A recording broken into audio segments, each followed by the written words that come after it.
Don, what about the transfers? Because since we came on air, there's a fair bit of talk about Yan Diomande and a 5-year deal. We'll talk in a minute about the progress in a lad who was he was in the United Premier Soccer League down in Daytona Beach at DME Academy less than 4 years ago. What do you make of this one, Yan Diomande, after a good World Cup, going from RB Leipzig to Real Madrid potentially for over 100 million? Well, probably 130. I think it's probably about the number, because I think Leipzig are being very strong and stubborn in the price that they want. They've turned bids down from Premier League clubs and other sides around Europe for him. So I think the kid's got potential. I think he looks a fantastic player, had a really good World Cup. The fascination is, well, Real Madrid, it feels like it's Galactico time again.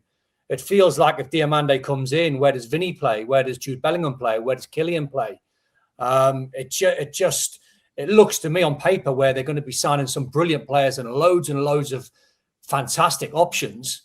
But as I said before, I keep going back to Rodri. Mark, I've got to go back to Rodri. If they're going to be serious and not just buy Galacticos where they look good on paper and can win a game every now and again, you need a player like Rodri that's going to knit it all together and just be a 9.5 every single week.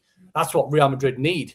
Now, he's got a year left on his contract. So whether they could nick him out of Man City with a year left on his contract, I don't know, 30, 40, 50 million quid.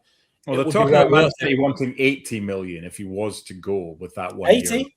Yes. 80? You can 80. You can ask for it. You're not going to get that. No. I mean, listen, you might as well wait for a year and get him on free. Yeah. You know, you're not going to pay 80, but Diomande is a player. We're not daft. We know the potential that the kid's got. What about Vinny? Now, over the past 24 hours, Alex, Vinnie Jr. has been linked with Arsenal. Is this just posturing? Is this just someone in his camp linking him with others so he can get a better deal to stay at Real Madrid? He's got a year left. What are you hearing about the future of Vinnie Jr. at Real Madrid? Yeah, we've been waiting for something to happen with Vinnie Jr. this summer because, like you say, the context, the all-important context, is the contract. The fact that there's a year to go, the fact there's been no progress for months or even years now in terms of a renewal. We were being told all the way through last season, there won't be any renewal talks.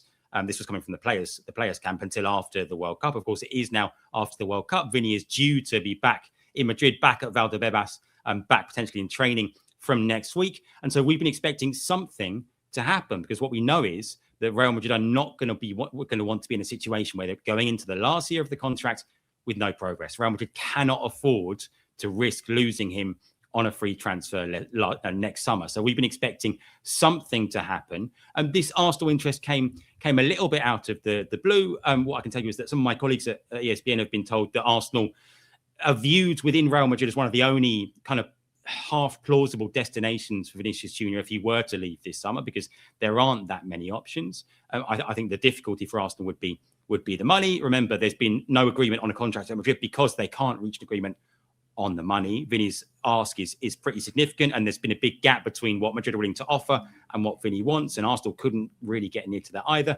And remember as well that Vinny holds all the cards because Vinny has been happy, and the messaging from his camp has been, we're happy to let this go into next season. We're not in a hurry. Let's see what happens, knowing that their player is in a position of strength and holds all the cards. So let's see. It does seem like a bit of posturing. It does seem like both parties kind of maneuvering and trying to put themselves into a strong position. I think something has to happen because, like I say, Madrid, I don't know about they won't allow him to go into the last season without a deal, but not far off that. The ideal scenario for Madrid is that he signs a new contract, but are they willing to stretch the wages to go to a place that he's happy with? So we were expecting something, but like I say, the specific interest from Arsenal, and our understanding is that Arsenal are, they've sort of looked at this, they're potentially interested, and they're looking at, could we possibly make this work within our wage structure? But yeah, the fact that something's happened with Vinny doesn't come as a surprise, I think. Don, 160 million, the reported fee, no less, depending on who you believe. Wages upwards of $500,000 a week. He's just turned 26. Look, he's going to be an asset for any club. But is Vinnie Jr. and Arsenal a good fit? He's a good fit for anyone.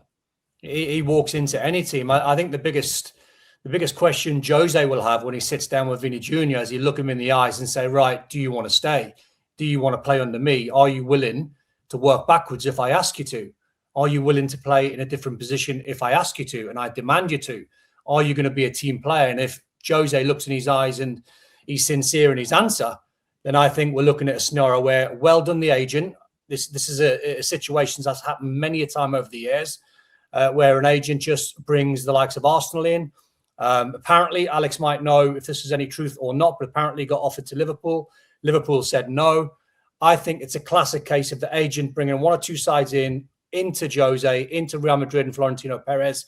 This time next week, you'll probably see Vinnie Jr. sign a new deal at Real Madrid. That's the way I think this is going to play out. Oh, you old cynic. No, dude, this is true. That's what we used to do. That's what we used to do when I was leaving clubs, when I was leaving Everton. My agent's job was to bring as many to the table as possible. He got me 4 clubs to choose from. I ended up signing for Sunderland.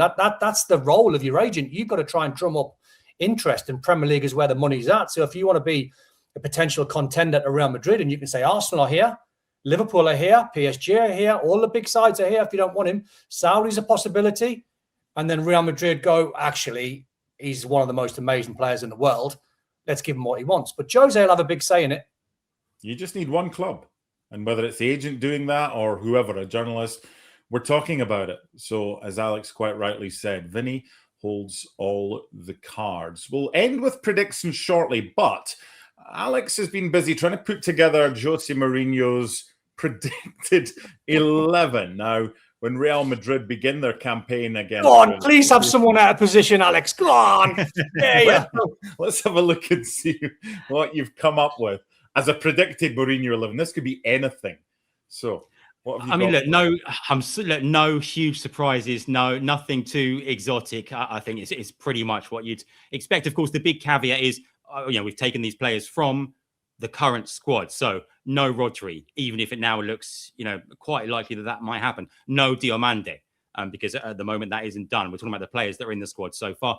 We're not quite sure if Mourinho's going to line up in a 4-3-3 or a 4-2-3-1. They played a training game the other day. We saw some of that. About 25 minutes it was open to the media. It looked more like a 4-2-3-1, so that might be Mourinho's preferred shape. I think one of the questions for me is how he plans to use Bernardo Silva. I know that Bernardo, sort of started out at City, often playing on the right-hand side. Maybe in recent years has played more infield. The right wing has been the one kind of problem position for Real Madrid because, Rodrigo injured, Mastantuono didn't deliver. Let's see if Endrick plays there. Let's see if Diomande, who I think is best on the right, comes in and plays there. I went with Bernardo Silva for now, kind of on the right-hand side. Of course, Mbappe and Vinny are making up the front three. In midfield, I think right now we think Tchouaméni as the holding midfielder with Valverde and Bellingham. Let's see if Rodri comes in. If he does, if he can play with Tchouaméni or not. At centre-back, I expect Dean House and Konate to be the first choice centre-back pairing. But, Antonio Rudiger seems like a very Jose Mourinho type player. I think we might see a lot of Rudiger as well. Of course, Cucurella with no doubt first choice left-back, a superb player, classic Mourinho player as well. Trent, I think, has a battle on his hands at right back against Dumfries. Let's see which one of those is. You'd think it would be Trent, but Dumfries is the new arrival, and of course Thibaut Courtois in goal. So the big question for me, the interesting one, is about who plays on the right wing. Given that it's going to be what Alex said, a 4-3-3 or a 4-2-3-1, Don, Mbappe, Vinny, Bellingham. Where, if I gave you a bit of paper and said put those three wherever you think they're best, where are you putting them? I think you put Vinny off the left. I think you put Kylian through the middle and Jude as a number 8 or number 10. Depends where Arda Güler fits into this conversation as well. Off the back of Alex's predicted 11 there, I think the interesting one for me is Denzel Dumfries, because when he played for Inter, he played as a right wing back. That's his best position. So if Jose is going to go to a 4 and he's got either Trent or Denzel Dumfries to pick from, that's going to be an interesting call, because you're going to be asking Denzel Dumfries to play out of position at right back instead of a wing back. So options, it needs rejigging for sure, because unless you go with the front two of Vinnie Jr. and Kylian and then Jude as a number 10, that probably works. Bernardo Silva a little bit deeper. So listen, he's working with top class players. He'll fit them into a system.